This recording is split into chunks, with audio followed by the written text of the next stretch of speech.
In 1966, I looked out my bedroom window after something had caught my eye, and I looked into the sky, and I remember thinking, that is a flying saucer, because we still called them flying saucers back then.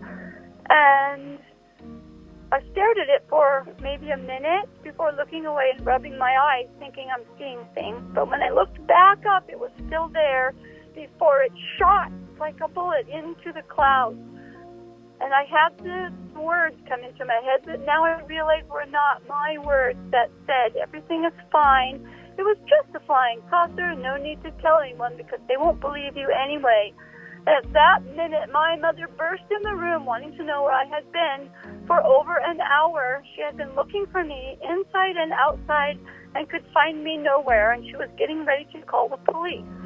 Anyway, I would like to end with this. May you walk in gratitude with a heart full of love, and may the weight of the world not find your shoulders today. Travis Walton, it is an absolute honor to have you in the skiff here with me today. I am beyond humbled to be here with you. I mean, this is just a really kind of surreal moment for myself, partially because the first movie that got me interested in the phenomenon was Fire in the Sky. Well, this is definitely a unique skiff or set and fascinating situation here. Yeah. Let's see what happens. Well, I'm glad you enjoy it.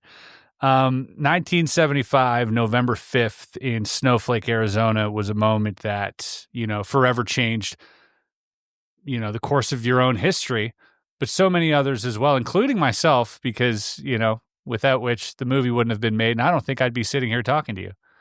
So for that, I am kind of grateful, but I want to know, how do you feel after all these years about that famous night, November 5th?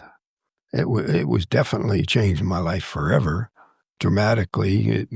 It wasn't me anymore. It was the new me. It was just transformational. Yeah.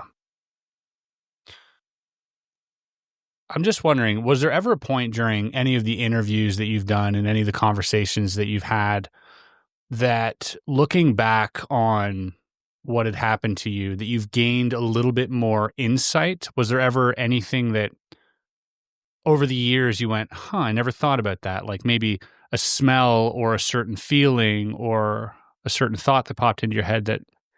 Well, probably numerous times. There's been so many of them that it stimulates thought in areas that I hadn't personally soul-searched before.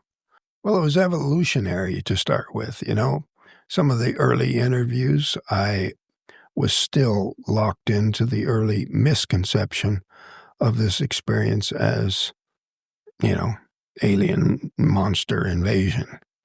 And gradually, as I had time to reflect on what happened and analyze the meaning or purpose of it, it came to me that it wasn't an intentional case of alien creatures firing a weapon at me, but that I had somehow tripped a reaction, maybe an automatic protection device, or as I later thought, perhaps some sort of a discharge of a static electricity or some energy discharge from the craft to me, because it was at that moment that my head approached the surface of the craft the closest.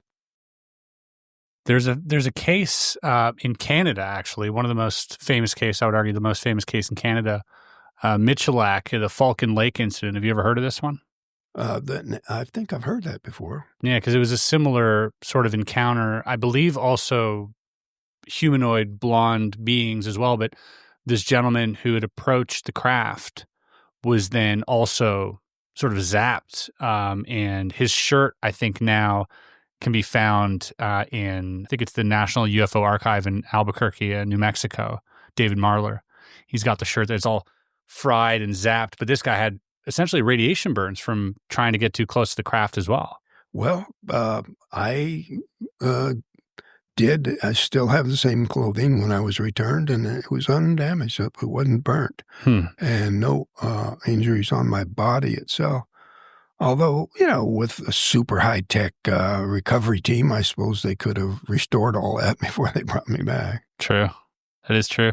You were missing for 5 days, if I'm not mistaken, correct? Yeah, 5 days and 6 hours. We spend a lot of time digging for information and looking through case files here at Area 52, but here's a secret most people don't realize, is that your personal information is just out there.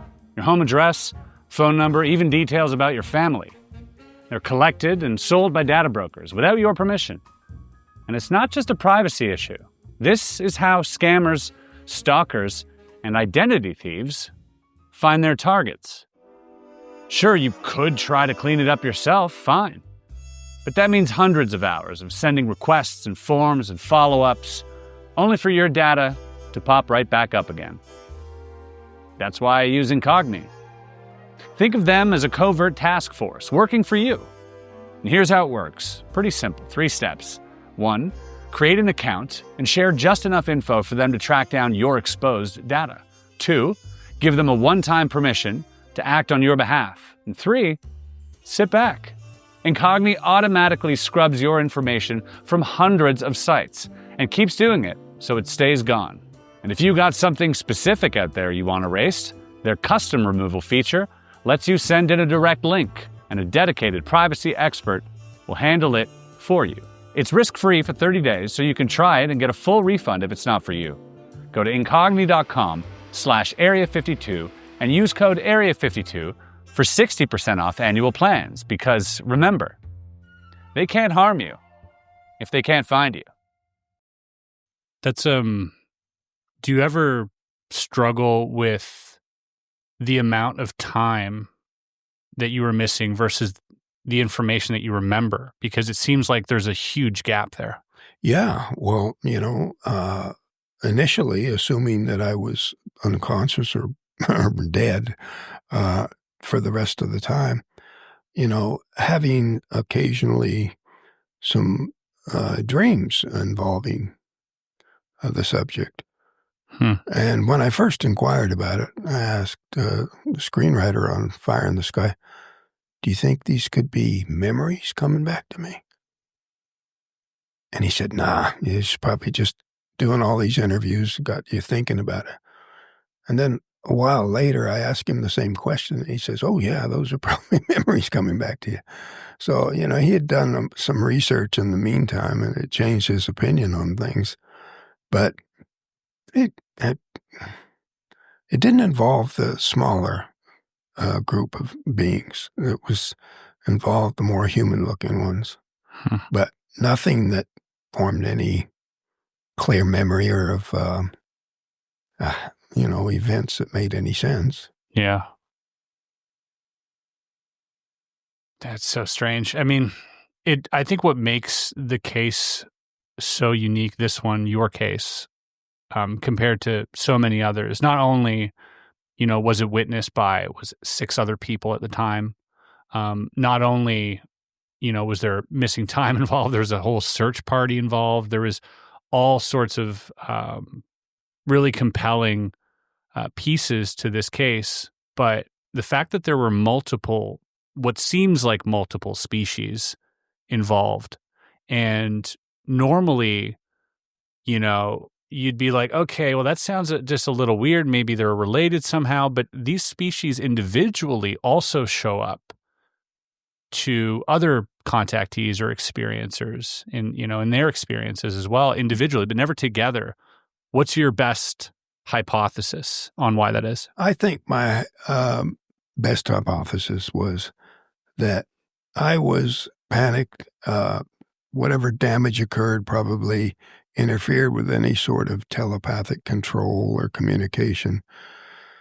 And I was not going to cooperate with what I perceived to be threatening monsters. So I think that this entity, which appeared human, was brought in because that was all I was ever going to trust. It wasn't going to be them. I was combative. You think that they were trying to subdue you mentally somehow, and that the damage you'd sustained prevented them from doing that? Yeah. I think that I did not detect any sort of messages or feelings from them. So I'm assuming that was because of the extensive damage that I felt like I was dying. It was pretty heavy duty stuff. Otherwise, they could have stopped me from being combative, I would think. Were you in any pain awaking coming out of that? Yeah, pain in my head and chest. I felt like I was dying. What would you describe the pain as? Like migraines or like pressure? Oh, yeah, all of the above. Hard to describe, but definitely something that provokes panic in me, that this is definitely not good and getting worse by the second. Yeah, that would be scary. At one point, during that time, you're obviously panicked. Now reflecting on it, you've had time to, really dwell on these thoughts and really look at different reasons why they might have done what they've done. But in that moment, did you think they were causing that pain? Oh, yeah. I associated the pain with them, the horror of, all the stories that this type of being had been portrayed with. It was definitely maximum fear factor. I didn't perceive anything beneficent at that point. It was only after years of reflection that I came to realize that, they could have easily dumped my body off in some asteroid somewhere and let the crew get suspected forever of hiding my body successfully. And that'd been the end of it if the cover-up was all they were concerned with. But they made up for it. They corrected my mistake of getting too close. Wow. You awoke, you see this light above you, see these figures sort of hovering over you, and through sheer panic and force of wanting to stay alive, you ended up reaching for an object on one of these tables that they had. Yeah. Could you describe in detail what that object looked like and what it felt like? Well, I just needed something club-like, and it was, crude sort of thinking. It seemed like it had a little heft to it. It wasn't real heavy, but it wasn't like a glass tube. It was more like a solid rod of some kind. It had more to it than just a cylinder. But I wasn't looking at it musing what it was for. I was just something that would threaten them and keep them from getting any closer. And this was a clear object, right? Yeah. So it was like a clear tube, but it wasn't necessarily glass. It was heavier than glass. And yeah, no, don't know what it was. There was a variety of other instruments laid out there.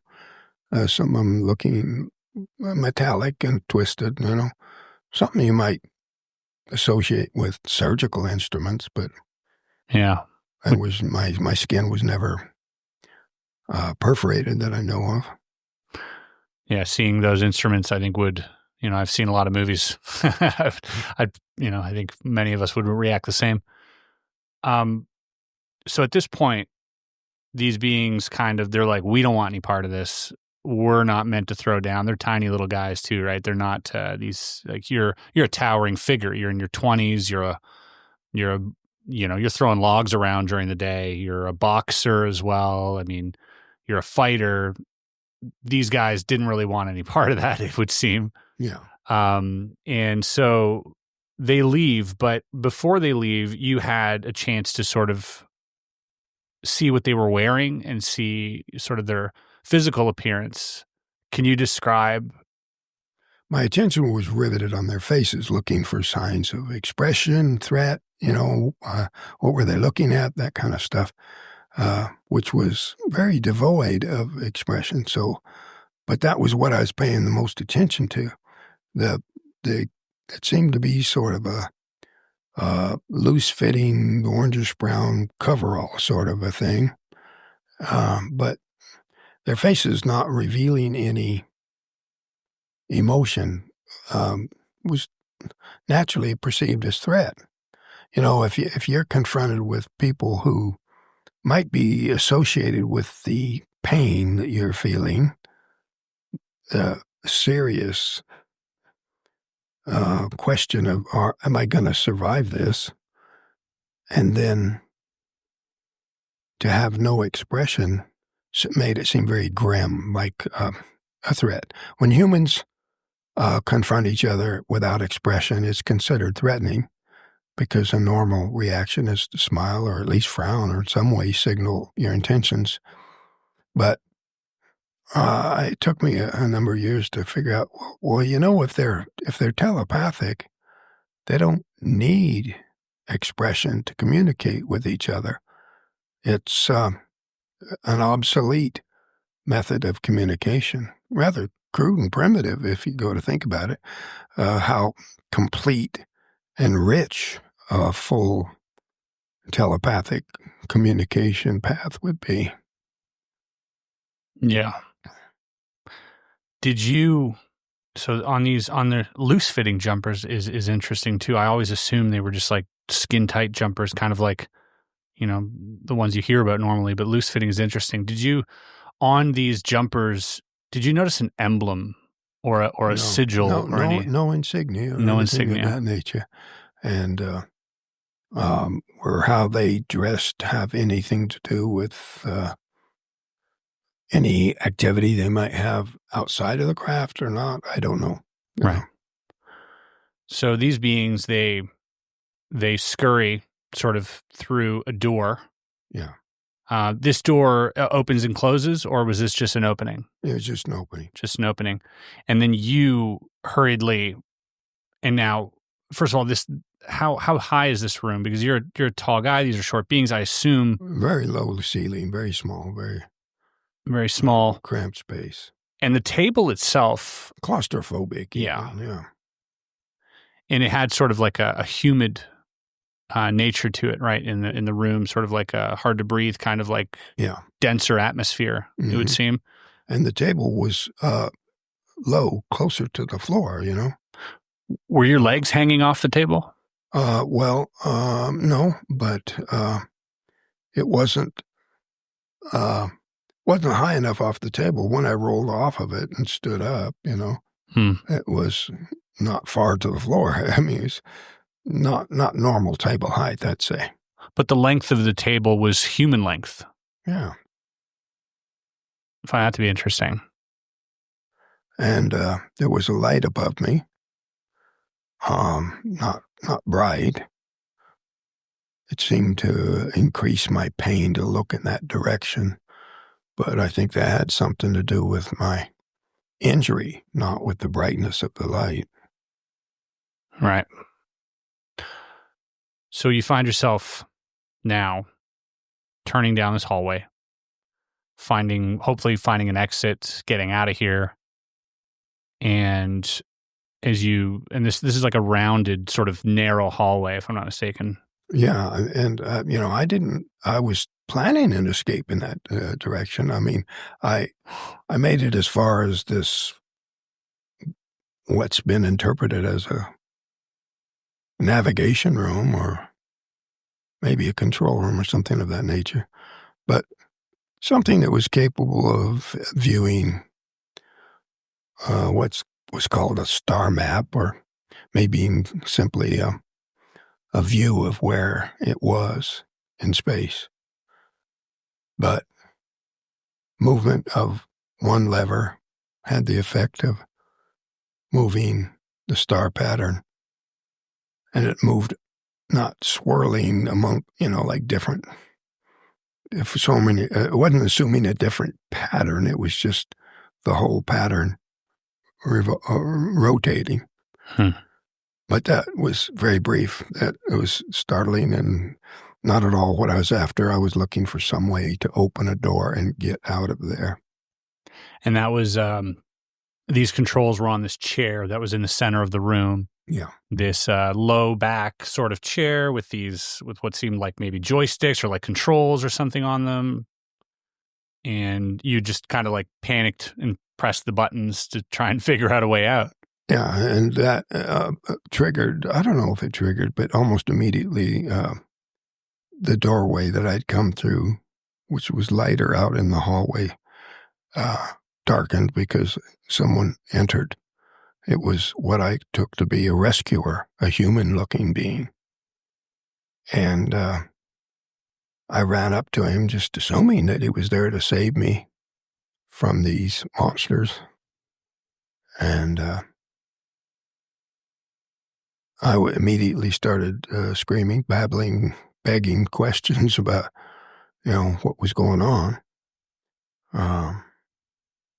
But I didn't get any response, which wasn't too alarming because he wore a helmet over his head. So I thought maybe he can't hear me with that on or even speak with it on or be heard. So when he took me by the arm to lead me out of there, I was only too happy to cooperate. Wow.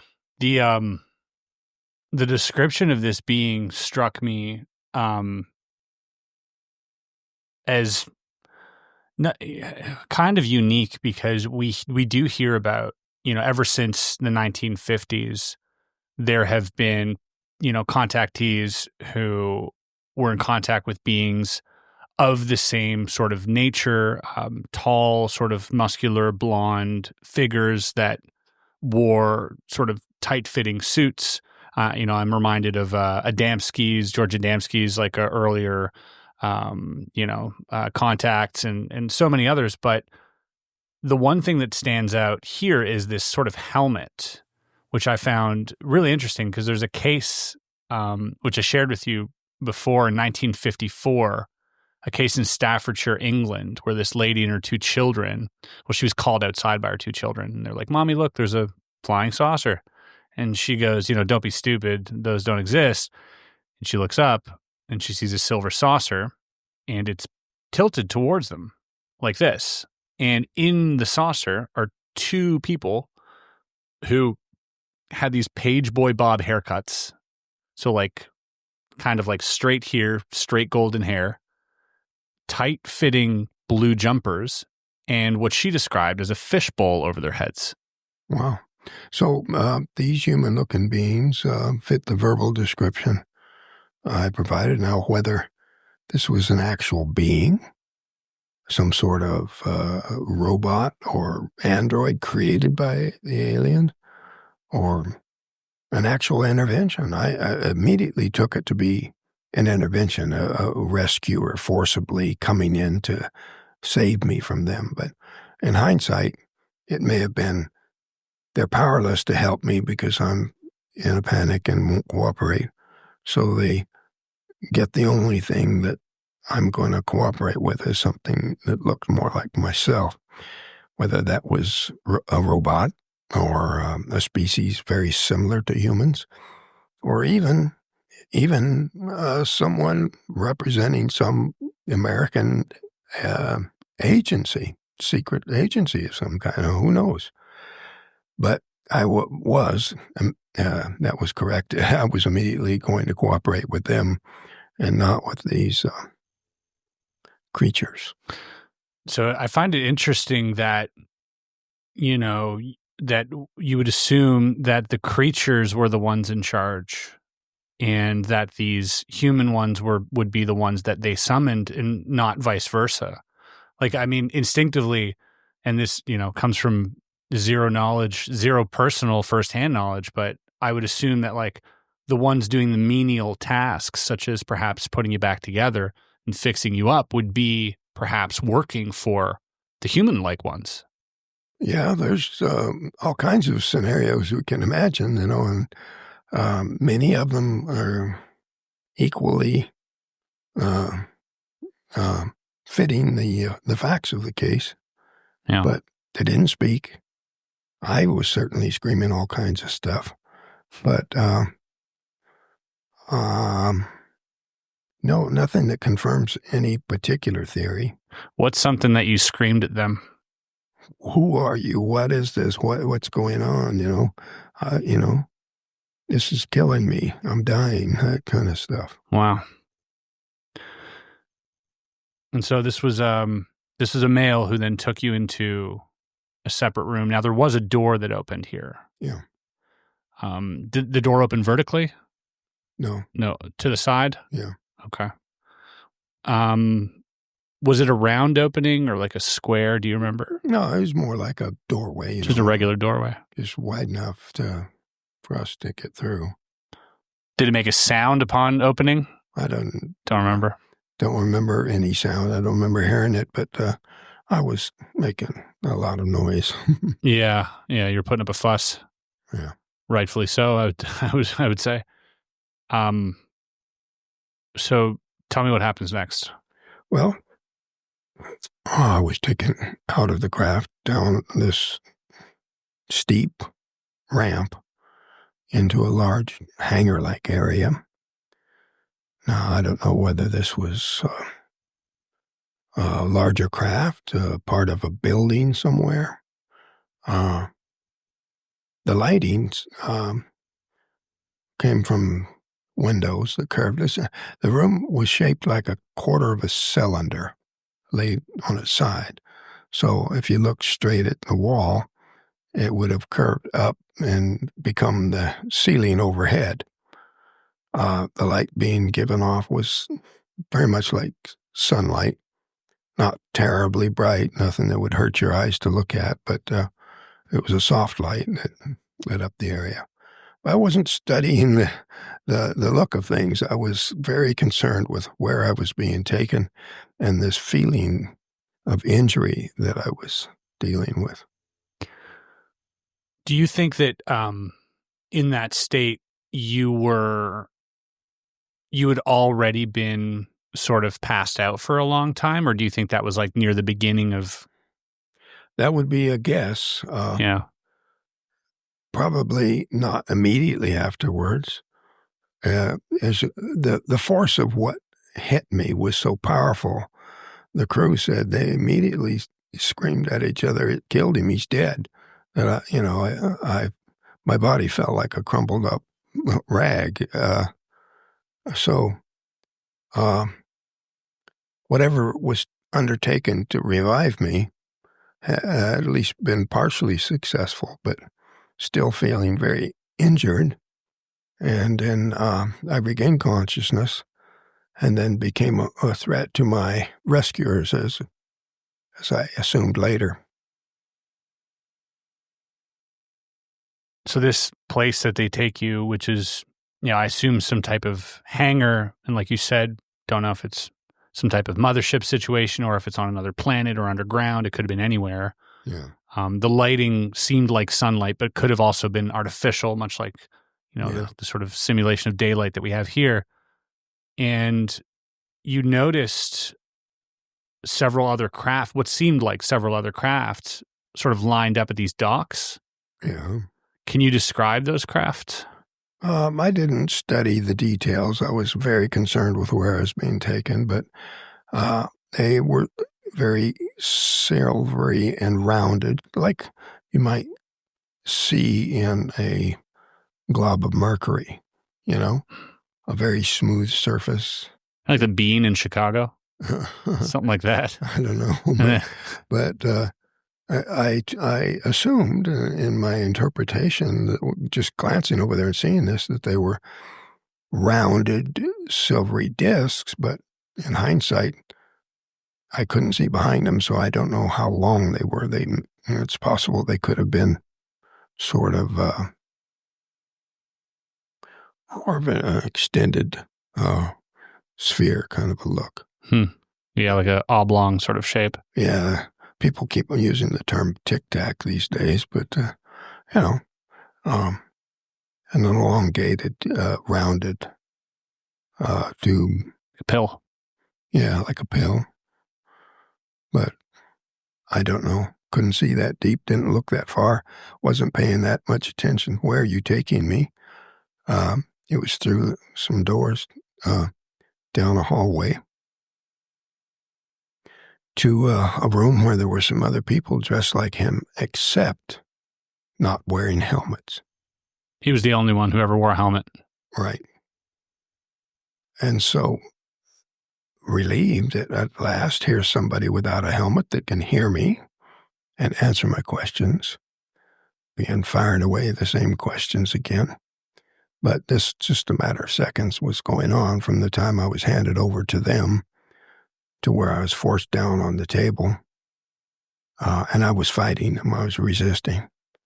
And when too hard for them, they were much stronger than me. I was in a very weakened condition at that point. And the mask they pushed over my face, I think, caused me to pass out. And that was the last I remembered. It's interesting that they had like what seems like an analog way to anesthetize you rather than, what we hear about with so many people, like they just like shut you down mentally. But again, maybe they didn't have that capacity with you for whatever reason. Yeah, if they'd have had that capacity, maybe they could have completed what work needed to be done right there on the original table. Yeah, without a fuss. Yeah. Huh. There was a woman there as well, right? Yeah, appeared to be female, Mm-hmm. but all of them with sort of idealized human physical builds to them. The artwork got a little carried away, I think, but basically very healthy, strong-looking people that didn't have very much trouble overpowering me. Which is surprising because you're obviously in a weakened state, but in such a panic, you'd think adrenaline would kick in anyways and you'd be able to, muster some strength up. But yeah, the adrenaline was what was keeping me upright from falling on the floor. Hey, quick thing before we get back into it. For the next 3 days, we're offering free worldwide shipping on everything at area52.shop.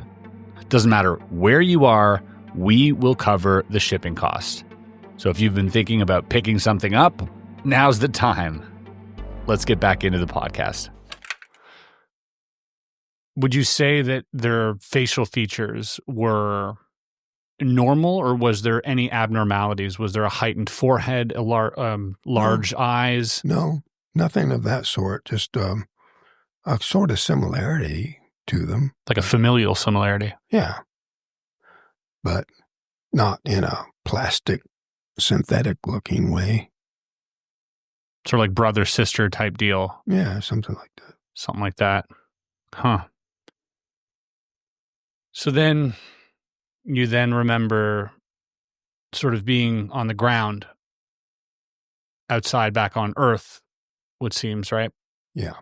And then looking up, now you're seeing, again, the same craft that initially had injured you.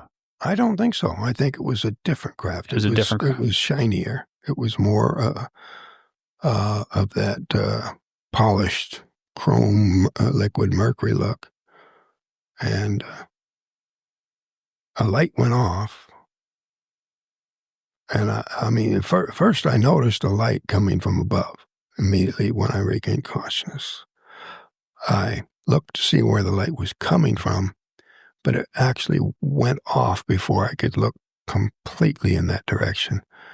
But in time to see this silvery, unlit, not glowing craft shoot straight up into the sky. And from that position there on that highway, I was able to recognize the town nearest where this whole thing happened. 5 days, 6 hours later. Yeah. Wow. Now I know you've been telling the story for a very long time, and I just want to say how much I appreciate you going through that. Means a lot to me, and I'm sure to a lot of people to hear that story once again. It's Interesting, compelling, fascinating, and terrifying all at the same time. I've worked at not embellishing it or extending beyond what I actually experienced. If I speculate about the meaning of it or why something happened, I try to identify the things that I'm not certain of, that I have no direct knowledge of. But this is what happened, and I survived it. Now, the next thing to follow after you make a phone call, after they find you and you're brought home safely, this becomes a massive story on a really big scale very, very quickly. We're talking like news outlets and reporters and everybody trying to get the scoop of what would seem like one of the most compelling stories of alien abduction that anyone's ever witnessed. In those first few days, you're obviously still trying to come to terms with what happened. You're unsure. In a very delicate condition, just basically incoherent and not kind of catatonic, actually.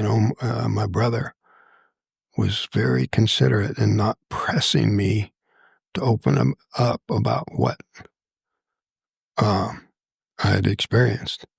It was the hypnosis that began soon after, and the technique that was used there was a major turning point in my recovery in terms of the constant stress I was feeling. The hypnotist had me relate events that occurred aboard the craft as an observer rather than as an experiencer. And that separated me from the threat of what was going on and the pain and the danger and all that.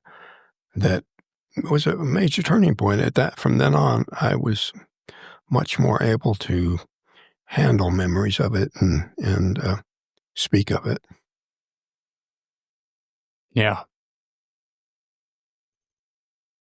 Whew. That's heavy, man. Yeah. It's been heavy for 50 years. Yeah. I'm I'll be honest, sitting here with you and hearing you go through this, I can sense that even today, it's still very, very heavy for you. Well, for some people, they're disappointed. I don't have messages. I don't have, good news, bad news. It was enigmatic, to say the least, and still is. What keeps you, after all this, what's the one thing that keeps you grounded the most? What keeps you keeps your feet on the ground? And what keeps my feet on the ground is family, My family has grown, I've married, had 4 children and 18 grandchildren, and I really enjoy the family and family activities and seeing them learn and grow and their amazing abilities. What's, when you got back and, after the whole sort of ordeal was, I wouldn't say done because it really never ended, but what was one of the things that you looked forward to doing when you got back home, when you had your wits about you and everything? What were you thinking, like, man, I just want to, sit back and have a beer? Like, what was the one thing you were looking forward to the most? I didn't have a beer. I immersed myself in work. Yeah. It was a way of focusing my attention and thoughts on something that weren't memories or struggling to make sense of what had happened. So it was what kind of work? Any kind of work that I was doing at the time. I worked at the molding mill for 7 years. I can't remember the number of years, but also at the paper mill. But I would take all of the overtime I could get, working weekends and overtime constantly to just fill my life with work. Keep your mind busy? Yeah, keep me thinking about something else. Yeah. All the time worrying about, is there going to be some physical damage that's going to show up later? and it didn't materialize. As a matter of fact, in spite of this heavy workload, I never called in sick one time for 15, 20 years there. Yeah, like they'd given you some type of like really super immune. Or maybe work's good for us. Maybe that's it. Maybe work is the answer. Yeah. Yeah, when you work so much, sometimes you can't afford to get sick. Yeah. Yeah. Wow. You know, my father, he was 30 years in the military. He served in the Canadian Armed Forces for 30 years. He passed away last month. Oh. And it was sorry. thank you. It was it was pretty sudden. It was it was a cancer and whatnot, but he had dealt with a lot being overseas, seeing some really foul stuff, and his tour in Afghanistan, his multiple tours and the Gulf War and all of this. I can't help but notice that there's a sort of similar cloud that sometimes I feel like looms over you when you go over this story. Like there is something that, I don't know, it just seems really. Do you ever push that aside? Do you ever just? Well, you can definitely conclude that it didn't light up my life. It was something that I wish hadn't happened. And I regret the impulse that made me jump out of that truck. I wish I had not gotten out of the truck. But it happened. I can't unhappen it. And so I've done the best to make something good come of it, maybe help people. Well, I'm sorry you went through that. I'm glad you're here, though. Well, me too. I'm sure my family is glad I'm here, too. Yeah, I'm sure they are. Without that, they wouldn't be here. That's true. No, you've overcome quite a bit to be sitting here and talking about this today. So it's pretty commendable. Yeah, well, thank you. Yeah. So after all of this, this goes by. I mean, you're dealing with this. You've seen your fair share of, fanatics come at you, and even debunkers and all sorts of people who, have it out for Travis Walton or want a piece of Travis's story. Is there a story that sticks out to you as being like a remarkable sort of like standout story of a fan interaction or somebody that has interacted with you in a strange way? Nothing I can think of in that way. There's many that do stand out. There's a lot of remarkable things that have occurred over time. And one thing I won't do is point for people to what I consider to be the best cases or the worst cases. That's not my department. I always felt that the wrong that was done to me was people passing judgment on what happened to me, and they didn't have the basic facts. They didn't even know what happened, so how can you criticize something you didn't study first? So I resolved to not be someone who would do that. I'm not going to judge any case I don't study, and I was way too preoccupied with studying my own case, you know what I mean, coping with it and trying to figure out what it all meant. So I swore off of studying other cases and other events. I believe there are other cases, and there's a lot of other things that get lumped into this phenomenon. Some of them rather mundane, fiction, or people who mistake ordinary things for extraterrestrial visitors.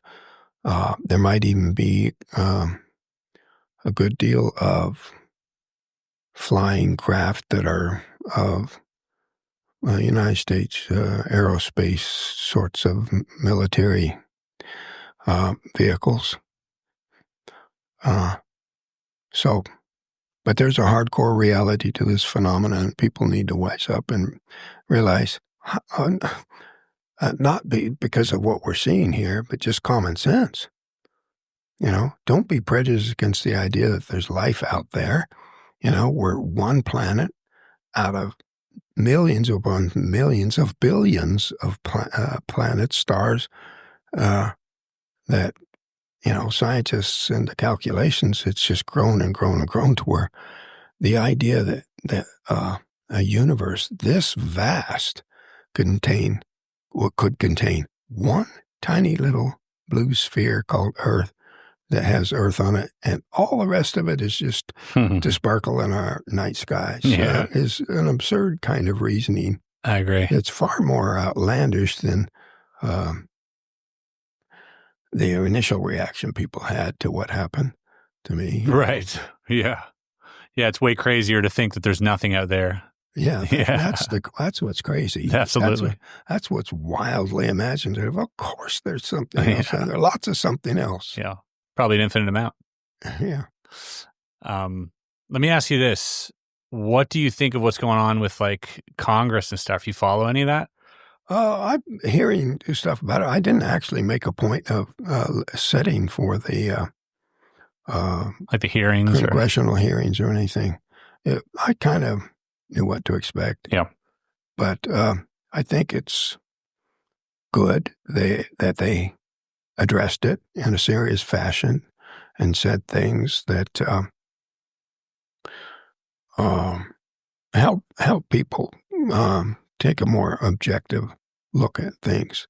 And it's just part of the process that needs to go on until there's general acceptance in humans that we're not the only intelligent life in the universe.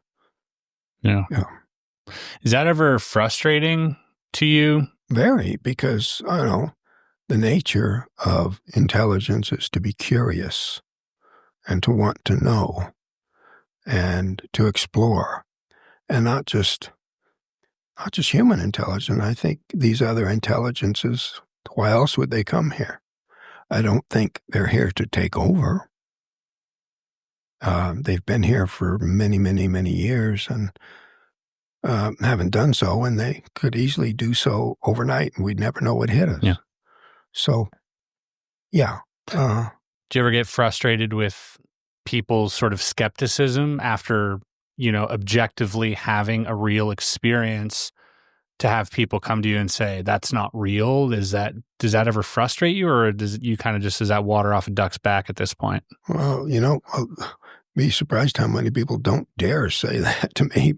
I don't entertain that kind of ridiculous attitude. Yeah.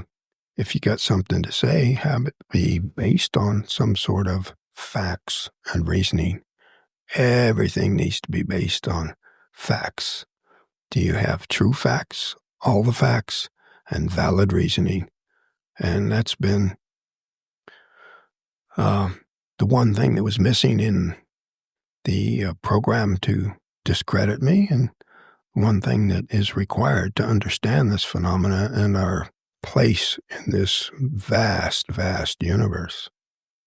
Why do you think there is a lack of like physical evidence? Like what? Like, because I always assume, there's been so many cases. There's hundreds of thousands of cases. There's so many people who've reported things, and it almost seems like every time someone's about to get something, it just like slips out of their hand for some reason, and I'm in almost like a comical fashion. Like at this point, where I'm like, there's seems to be something preventing us from knowing. Well, even science fiction writers were aware of the earth-shattering, to coin a term, effect that this would have on society to be visited by an intelligent and superior form of life from somewhere else.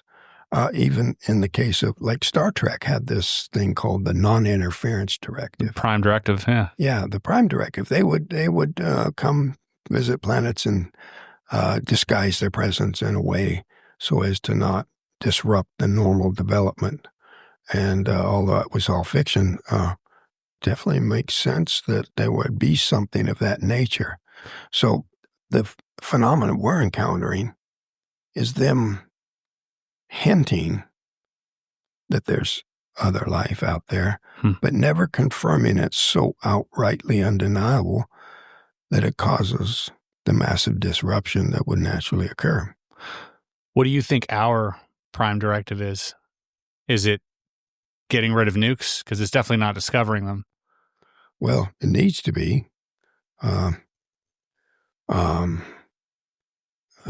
Most governments are, their prime directive is CYA. I mean, they're in position designed to defend themselves politically. But, our safety is at stake, and they could make the wrong move that could make things much worse. And in my view, keeping the lid on things to the degree that they have and have not in some cases is probably for the best. Do you think, because like Star Wars, or Star Trek rather, they would seek to contact a civilization once they hit warp drive, right? That's like we're going to wait, and as soon as you develop warp drive, we're going to come in and be like, hey, welcome to the family. Glad you made it. We're here to take care of you now and welcome you into the Federation. Is that the story? That's the idea. They hit. I never followed it that well. closely. Okay. Well, you don't have to. But that's the sort of threshold that civilizations, the marker. There must be one. What do you think ours is? I think ours is when we find it for ourselves. Yeah. And demonstrate our worthiness.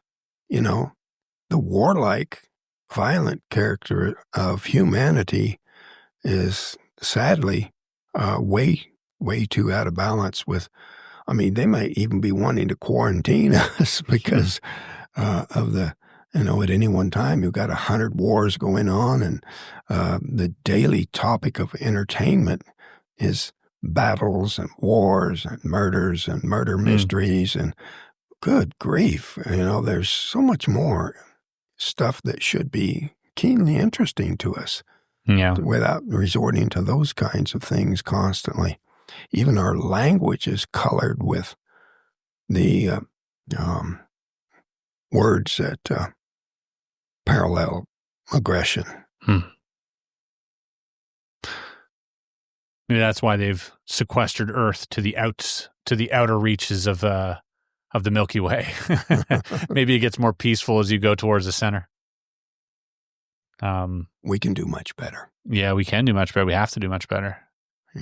Yeah. That seems to be the message that every contactee has ever had. I know there was no telepathic relay in your case, and there doesn't have to be, to understand that there was some type of benevolent action at hand in at least bringing you back, if not saving your life. Do you believe there is some type of malevolent force out there as well, kind of interacting with us, or? No. And I know there's people who would disagree with me. There's good aliens, bad aliens. But I think really high intelligence makes aggression and evil too stupid to be done.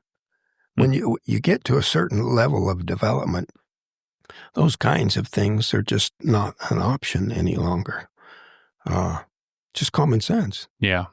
Like cooperation gets us further. Yeah. Without, it doesn't have to be a moral evaluation. It's a practical thing, at least. Yeah. It's well put. That's true. We get a lot further if we cooperate rather than like survival of the fittest. Yeah. Yeah. But especially the higher tech we get, we're already at the brink with the invention of the nuclear weapon. The capacity to destroy ourselves and the entire planet is way ahead of our moral and ethical development, our ability to communicate and solve problems with reason, facts, consideration, those kinds of things. Yeah, we're developing technology. Our technology is outpacing our moral aptitude. Yes, absolutely. Yeah. Do you think the solution there is slow down technology or increase moral aptitude? Well, I don't think you can stop the development of the technology. So we really need to accelerate our ability to handle it properly. Right. What do you think of AI and all of this as someone who's, AI is scary to me because it might cause us to outstrip our moral development excessively in a destructive fashion. There's always that tiny minority, those power-hungry freaks that will do anything to dominate all the rest of humanity, and they're not gonna hesitate to weaponize whatever comes along. So yeah. I hope wiser heads prevail. Yeah, same here. Well, with voices like yours, telling your story and doing the work you do, and I think, if nothing else, you're putting up a good fight, and people, I think, are more and more in droves sort of listening to this message, at least the audience that we have here and a lot of the people that, I've interacted with. It almost seems like the very few that want this, power. I don't know. It seems like it's, to me, every time I speak to people, I think people are good. I see people individually and they're good. I don't meet a lot of evil people. Yeah, there is a kind of natural process where the evil float to the top. They're a thin skim on the top of a vast ocean of humanity, but the ones who gravitate and wind up being in charge are the ones least qualified, least worthy to be directing the rest of us. They're people whose primary objective in life is to dominate others, control others, to take what they have, control what they have, all that kind of stuff.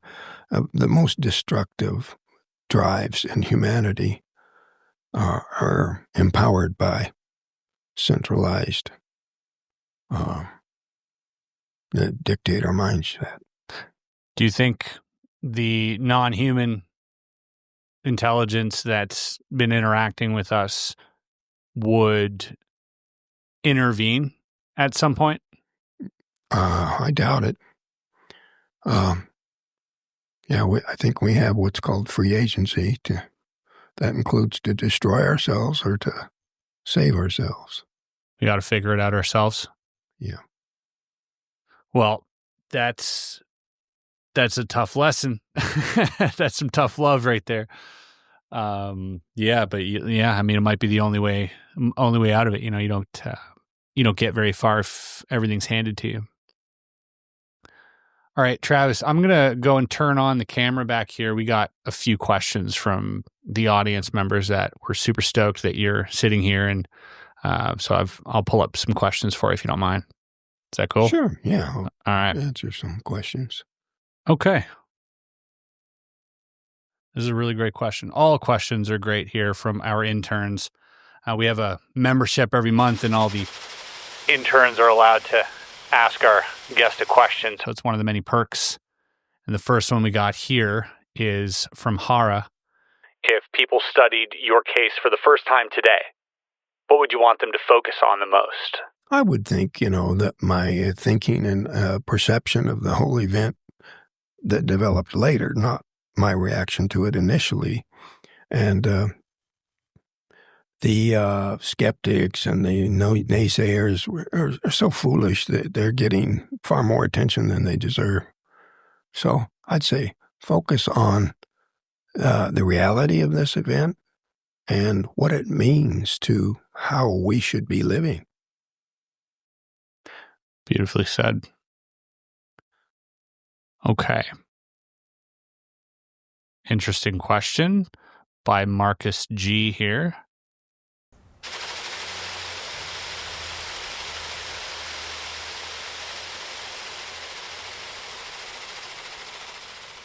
Is there any part of your experience that hasn't been revealed? Yes. Go on. I'm not revealing it. Are you being facetious, or is that the truth? Well, there's things I haven't talked about that I think aren't helpful. Really? Yeah. You're not going to talk about them? No. All right. Great question, Marcus G. And we got one last one here. And this one, I mean, it could go a number of ways here. By T.H. Perry.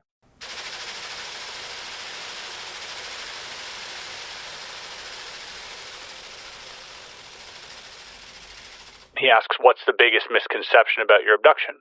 Probably, initially the misperception everybody had that this was a physical attack by invading monsters, so to speak.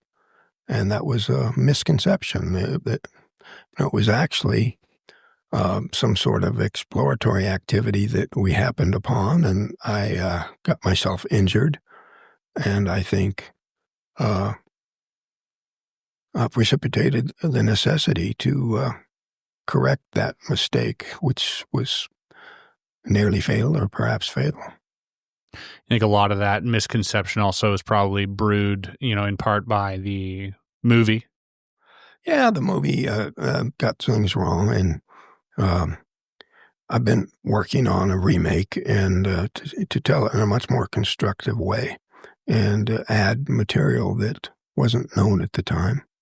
Would you say up to the point where the character played by D.B. Sweeney, would you say up to that point where he wakes up, was that like an accurate portrayal? Well, not accurate, but you don't Hollywood accurate. Hollywood is not into making documentaries; they're into making dramas. Yeah, simple things that they do to simplify the story. They reduce the number of crew from 7 to 5. Too many characters to keep track of, and the fact that there was compelling evidence from so many passing police lie detector tests was traded off against the goal of simplicity. Right. And so in order to simplify the story, they just left things out. Like, for instance, the refusal of law enforcement to go visit the site that night and saying, we'll just go tomorrow. But they did both. And that complicates the stories. Not the progression of a story that they preferred, Okay, here's law enforcement now. We're checking this all out, all that stuff, So, yeah. A lot of the fictionalizations were simplifications. But the part aboard the craft was embellished in a monstrous torture sort of way that was just not good. And that definitely will not be a part of the remake. Yeah. I'm glad to hear it. I think I speak for many people when I say that the actual story is way more compelling than whatever was portrayed by Hollywood. I'm almost confused at that decision, but I understand during that time, it's 1993, I believe. People were looking for a different type of movie in Hollywood. People were buying scripts and they wanted horror, they wanted gore, they wanted something a little frightening or a lot frightening. But I would love a remake. Oh my God. Thinks deeper. Yeah. And includes some things that I think people are hungry for. Maybe some things that you haven't talked about? Yeah. One last thing before we part ways here, Travis. During dinner, you were regaling us about a sighting you had. Yeah. I'd never heard about this sighting before, and I was wondering if you could retell it here for my audience. Well, it was an event following a talk by the newly elected head of MUFON. And given at a MUFON meeting that Tracy Torme also spoke at. My son and I and my girlfriend were leaving there when we saw a light in the distance that very quickly went from a tiny dot to something very big, and it was 3 lights that on the corners of a gigantic black triangle. It was huge. It was very low and slow. I mean, this is something that you could probably hit with a rock it was so low. And it was a giant black triangle, huge, unbelievably large, with a round, shimmering glow coming from the point of each of the triangles. When it stopped, it sort of tipped upward a little bit. I don't know if that had anything to do with deceleration, but it stopped dead over the top of us, turned 90 degrees to the right, so the point of the triangle was now pointed off to the west, and then it shot off in that direction. This is something I probably wouldn't have reported if it wasn't for the fact that there was a huge number of people who saw it too.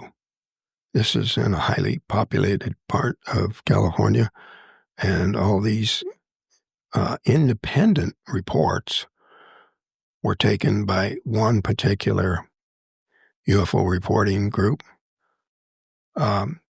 circles with numbers in them, but, 12 or 15 people who didn't know each other, weren't connected, and were all reporting seeing the same thing that we saw. It had 3 sort of like, were they colorful lights on the edges, or? Well, it was a kind of sort of a strange color. I wouldn't call it yellow or white.